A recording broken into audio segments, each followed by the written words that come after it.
Hello friends, आप सभी का स्वागत है मेरे इस बिल्कुल नए चैनल पर। जैसा कि आप सभी जानते हैं, मेरे मेन चैनल जो एस्ट्रो गुरु है, जिसके बारे में आप सभी लोग जानते हैं, आप लोग देखते हैं उसको, उससे बिल्कुल अलग ये नया चैनल मैंने बनाया है जिस पर मैं स्टोरीज पोस्ट करता हूं।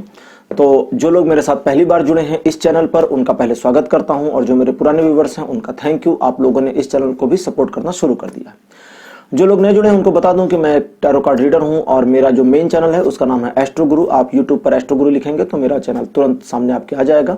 तो आप टैरो रीडिंग अगर देखना चाहते हैं तो उस चैनल पर जा सकते हैं। फिलहाल आप आज यहाँ स्टोरी सुनने आए हैं और आज की स्टोरी का टाइटल है कमल का फूल जो बिना मौसम का था, यानी बेमौसम के कमल का फूल।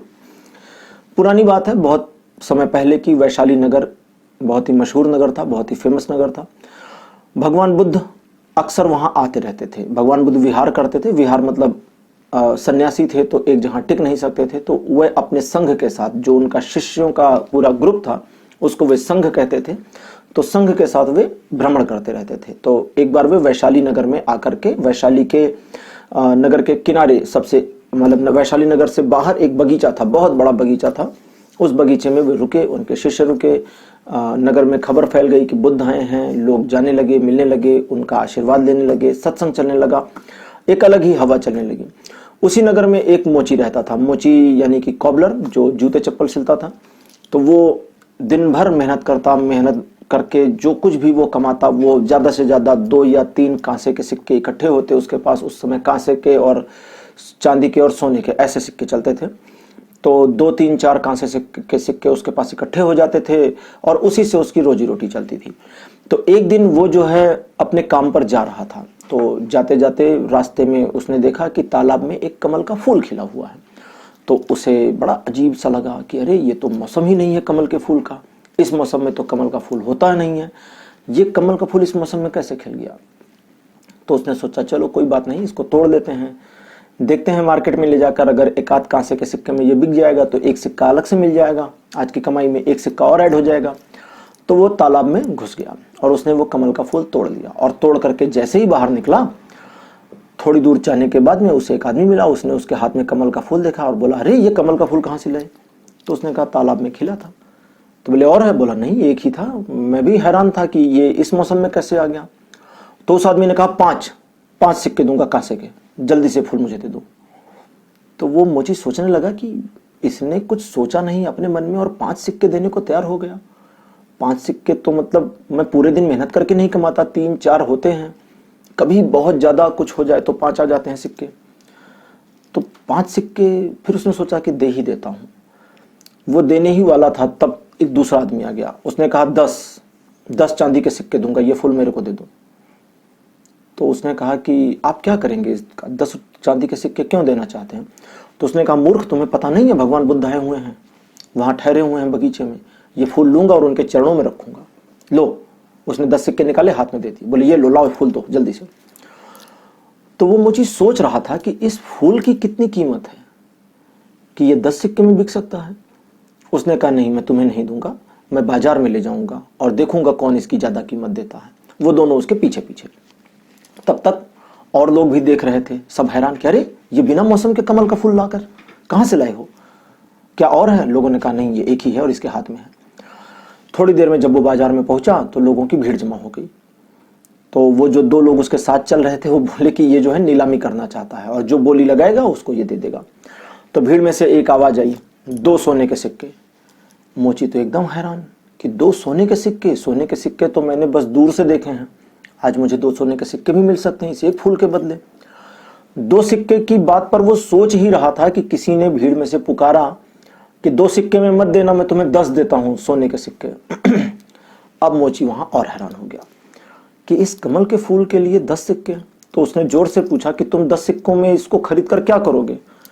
तो उसने भी वही जवाब दिया। उसने कहा उधर बुद्ध आए हुए हैं, मैं इसको ले जाकर उनके चरणों में रखूंगा, समर्पित करूंगा, उनका आशीर्वाद लूंगा, उन्हें भी अच्छा लगेगा कि मैं उनके लिए बिना मौसम के भी कमल का फूल लेकर आया। तो उसने सोचा कि अब क्या करना चाहिए। वो सोच ही रहा था, तब तक उस बाजार में भीड़ इकट्ठा होने लगी, लोगों में खुशफुसाहट फैल गई। पूरे वैशाली में लोग एक दूसरे में कानाफूसी करने लगे और बात तो जैसे आग की तरह फैलती है वैसे ही फैलनी शुरू हो गई। 10 सिक्के, 20 सिक्के, 50 सिक्के, 100 सिक्के, 500 सिक्के, 500-700 सिक्के तक बात पहुंचने लगी। तभी भीड़ में से एक जोर की आवाज आई, 1000 स्वर्ण मुद्राएं, 1000 सोने के सिक्के। लोगों ने घूम के देखा तो सिपाही खड़ा था एक। उसने कहा मैं खरीदूंगा 1000 सोने के सिक्के। सारी भीड़ शांत, क्योंकि अब 1000 सोने के सिक्के तो बहुत बड़ी बात थी। सिपाही आगे बढ़ ही रहा था कि पीछे से दूसरी आवाज आई, 10,000 सोने के सिक्के। उसने घूम कर देखा तो सेनापति खड़ा था। सिपाही वहीं रुक गया, क्योंकि अब 10,000 देने की उसकी हैसियत थी नहीं। तो उसने कहा महाराज आप क्या करेंगे? तो सेनापति ने कहा इसे बुद्ध के चरणों में रखूंगा, पैसे की कोई कीमत नहीं उनके आगे। तो वो मोची जो था वो सोच रहा था कि क्या ये फूल 10,000 सिक्कों में बिक सकता है? क्या ऐसा संभव है? वो भी कुछ सोच नहीं पा रहा था, डिसाइड नहीं, अनडिसाइडेड मोमेंट में आ गया था। उसे समझ नहीं आ रहा था कि क्या करूं, बस फूल उसके हाथ में था। सेनापति भी आगे बढ़ने को हुआ, तब तक राजा आ गए। राजा ने कहा 1,00,000 सोने के सिक्के, सब पीछे हट जाओ, ये फूल मेरा है, मैं ले जाऊंगा, बुद्ध को दूंगा। वो भी हैरान, राजा रथ से उतर रहे थे। उतरते हुए आगे आगे बोले लाओ मुझे दो, 1,00,000 सोने के सिक्के मैं रथ में भर कर लाया हूं तुम्हारे लिए, इससे ज्यादा तो कोई दे नहीं सकता। अब मोची ने सोचा कि अगर मैं 1,00,000 सोने के सिक्के ले लूं तो मैं क्या क्या कर सकता हूं, मेरी तो पूरी जिंदगी संवर सकती है, मेरे बच्चे, उनके बच्चे, फिर उनके बच्चे, फिर उनके बच्चे, ऐसे ऐसे कई पीढ़ियां। उसने सोचा दे देना चाहिए। राजा ने कहा क्या सोचते हो, जल्दी फूल इधर लाओ। तभी पीछे से आवाज आई 3,00,000 सोने के सिक्के। राजा घूमकर देखा तो मंत्री खड़ा था। राजा ने कहा तुम्हारी इतनी हिम्मत, तुम मेरे सामने बोली लगाओगे? तो मंत्री ने कहा मत भूलिए महाराज, भगवान बुद्ध के चरणों में ये फूल रखा जाएगा और यहां आपकी कोई हैसियत नहीं है, यहां बुद्ध की हैसियत है और इस पुष्प की है। ये मैं 3,00,000 मुद्राओं में भी खरीद लूंगा। तो राजा ने कहा 5,00,000। सब सोच में पड़ गए, भीड़ में कानाफूसी होने लगी कि अरे 5,00,000 सोने के सिक्के तक की बात चली गई, राजा भी इसको 5,00,000 देंगे। तभी पीछे से आवाज आई 10,00,000 सोने के सिक्के। सारी भीड़ घूमकर देखी तो वैशाली का नगर सेठ खड़ा था और उसने कहा कि सुनो मोची, इस राजा, इस मंत्री, इस सेनापति और यहां मौजूद हर एक की हैसियत ही नहीं है कि इस फूल को खरीद सके। ये राजा भी मेरे से कर्ज लेता है, उधारी में डूबा हुआ है, ये क्या देगा तुम्हें?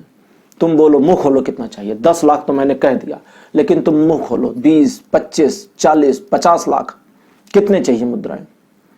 जितनी चाहिए मैं देने को तैयार हूं। क्या तुम भूल गए कि वो बगीचा जिसमें बुद्ध आकर रुकते हैं मैंने ही बुद्ध को दान में दिया था?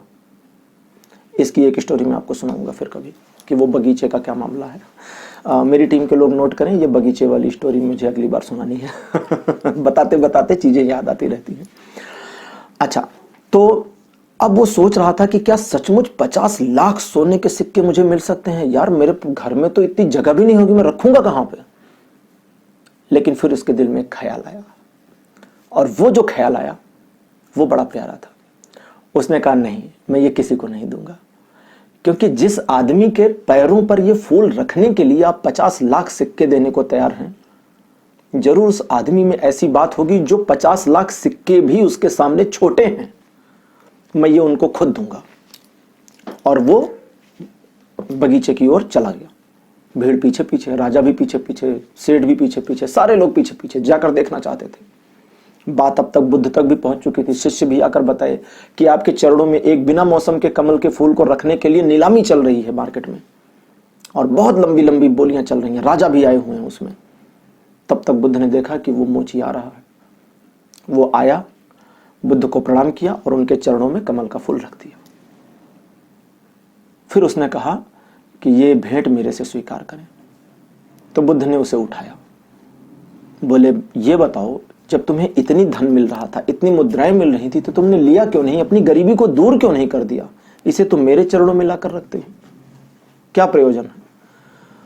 तो उसने कहा महाराज भगवान, मैंने सिर्फ इतना ही सोचा कि ये जो नगर सेठ हैं, ये जो राजा हैं, ये जो मंत्री हैं, ये जो सैनिक हैं, ये जो आम लोग हैं, ये अपनी जमा पूंजी देने को तैयार हैं सिर्फ इस फूल को आपके चरणों में रखने के लिए।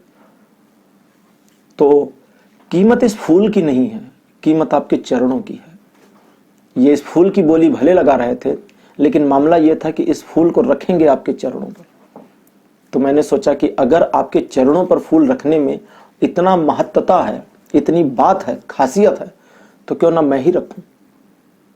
गरीब तो था, गरीब रहूंगा, पहले भी जैसे जीवन जीता था वैसे आगे भी जीवन जीऊंगा, क्या फर्क पड़ जाएगा मेरे जीवन पर। तो बुद्ध ने कहा कि तुम इस एक बात से, इस एक चीज से तुम अपने आप को इन सभी से ऊपर उठा ले गए हो, क्योंकि इन्होंने श्रद्धा को पैसों से तौला, लेकिन तुमने श्रद्धा को सिर्फ श्रद्धा की भाव से देखा। ये तुमसे इस पुष्प को लेकर मुझे खुश करना चाहते थे, ये इनका अहम था। अगर राजा मेरे पास आते 5 लाख में लेकर के, तो अहंकार में भरे होते राजा। राजा आप खड़े हैं सामने, सोचिए इस बात पर, बुद्ध ने कहा राजा को देखकर, और कहा नगर सेठ आप भी इस बात पर सोचिए। आप आज भी इतराते हैं कि ये बगीचा आपने मेरे संघ को दान किया था कभी इतराते हैं ना।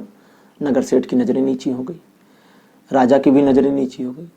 तो उन्होंने कहा ये सब अपने अहंकार को पोषित कर रहे थे, अपने घमंड को हवा दे रहे थे, बल दे रहे थे, पानी डाल रहे थे अपने अहंकार के पौधे में, कि इन्होंने मेरे चरणों में पुष्प रखने के लिए इतने पैसे खर्च कर दिए, लेकिन तुमने इनके सारे पैसों को ठोकर मार दी। ये भी ये दर्शाता है कि तुमने अपने अहंकार को ठोकर मार दी। अब बताओ तुम क्या चाहते हो। तो उसने कहा बस मुझे अपने साथ रख लें, अब मैं आपका शिष्य बनना चाहता हूं, क्योंकि मैंने यही समझा है कि बस आपके साथ रहना, आपके चरणों में इस पुष्प को रखने की जो अभिलाषा है इन लोगों की, उस अभिलाषा ने मेरे अंदर कुछ बदल दिया। और ये रखने के बाद, यहाँ आने के बाद, आपके पास झुकने के बाद मुझे भी लगता है कि शायद मेरे जीवन में परिवर्तन आ सकता है। और फिर वो बुद्ध का शिष्य बन गया। तो इस कहानी से फिर से क्या सीखा हमने? श्रद्धा और भाव, बस यही इंपॉर्टेंट है, पैसे की इंपॉर्टेंस नहीं है। बड़े बड़े लोग, मैं ये नहीं कहता कि वे गलत करते हैं कि अगर कहीं पर वो भगवान के पास पैसे को ज़्यादा चढ़ा रहे हैं या मंदिरों में दान कर रहे हैं या कुछ पुण्य की चीज़ें बनवाते हैं, ठीक है, जैसे मंदिर की सीढ़ियों का पुनर्निर्माण करना या सीढ़ियों के ऊपर छप्पर लगवाना, तो वो एक अच्छा काम कर रहे हैं। लेकिन श्रद्धा जो है, कई लोग ऐसा भी करते हैं ना, आपने देखा होगा कि कभी आप किसी बड़े मंदिर में जाएं तो वहां पर एक ब्रिज बना होता है या नई सीढ़ी बनी होती है और वो लिखा होता है कि गुप्त दान द्वारा बनवाया गया। गुप्त दान क्या है? वो व्यक्ति अपना नाम सामने नहीं लाना चाहता, और वो गुप्त दान इसलिए उस व्यक्ति ने नहीं लिखवाया है, वो मंदिर वालों ने लिखवाया। मंदिर ट्रस्ट लिखवा देता है, क्योंकि मंदिर ट्रस्ट चाहता है कि लोगों को पता चले कि कोई व्यक्ति है इस दुनिया में जिसने ये करवाया कार्य। मतलब ये शायद मंदिर के कुछ ट्रस्टीज को इसके बारे में इसका रहस्य नहीं पता होगा, क्योंकि इस चीज से दूसरे लोग मोटिवेट होते हैं। ये जो गुप्त दान लिखा होता है ना कभी, इसके पीछे का रहस्य ये होता है कि आप सिर्फ ये जाने कि कोई व्यक्ति ऐसा है जो सामने नहीं आना चाहता, अलग रहना चाहता है, यानी उसकी जो श्रद्धा है उस श्रद्धा का वो प्रदर्शन नहीं चाहता। और ईश्वर को एक्चुअली यही चाहिए, आपकी श्रद्धा चाहिए, श्रद्धा का प्रदर्शन नहीं चाहिए। अगर उस व्यक्ति ने, उस मोची ने उस फूल को बेच दिया होता और बेचकर अपने घर चला जाता तो धन तो कभी भी खत्म हो सकता था। लेकिन उस समय के, उस दौर की बात सोचिए, बुद्ध के चरणों में उस पुष्प को खुद रखने का जो सौभाग्य है उसे फिर ना मिल पाता। और वो भी वो फूल जो बिना मौसम का था, अपने आप में यूनिक, अपने आप में अकेला, अपने आप में डिफरेंट। अदरवाइज तो फ्लावर्स तो बहुत सारे होते हैं। तो उस श्रद्धा का ही भाव है। श्रद्धा का जो भाव है वही इंसान को दूसरों से ऊपर उठाता है और ईश्वर के मार्ग की ओर प्रशस्त करता है। जैसे बहुत से लोग हैं, पूजा पाठ करते हैं, कभी अगरबत्ती खत्म हो गई, कभी धूप खत्म हो गई, कभी दिया में कुछ प्रॉब्लम हो, तो बिल्कुल बॉदर ना करें, परेशान ना हो। श्रद्धा ही सबसे इंपॉर्टेंट है। आत्म पूजा उपनिषद नाम का एक ग्रंथ हमारे यहाँ है जो कहता है कि, अब मैं उसकी बात बताऊंगा तो आप हंसेंगे, वो कहता है कि श्रद्धा भाव से स्वयं को ईश्वर के प्रति समर्पित करने के लिए तैयार होना ही स्नान है। वो तो स्नान को भी साइड करते हैं, कहते हैं स्नान क्या है? पानी डालना शरीर पर। पानी से तुमने शरीर को धुल दिया, लेकिन अंदर से कब धुलोगे? अंदर से अगर तुम गंदे हो तो शरीर को धुलकर क्या फायदा? तो श्रद्धा में झुकना ही स्नान हो जाता है। स्वयं को समर्पित करना ही पुष्प है। आप अपने आप को समर्पित करें, इससे बड़ा पुष्प क्या होगा? तो बहुत ज़्यादा लंबा नहीं खींचूंगा, आज की स्टोरी को यहीं क्लोज करूंगा। आपको आज की स्टोरी कैसे लगी? आप अपने एक्सपीरियंस, अपने अनुभव जो आपने फील किया कमेंट सेक्शन में लिखना ना भूलें। इस वीडियो को लाइक करिए, शेयर करिए और इस चैनल को थोड़ा प्रमोट करिए ताकि इस पर और लोग आएँ और लोगों को भी इसका लाभ मिल सके। अगले वीडियो में एक नई स्टोरी के साथ आपसे फिर मुलाकात होगी। तब तक के लिए बाय बाय।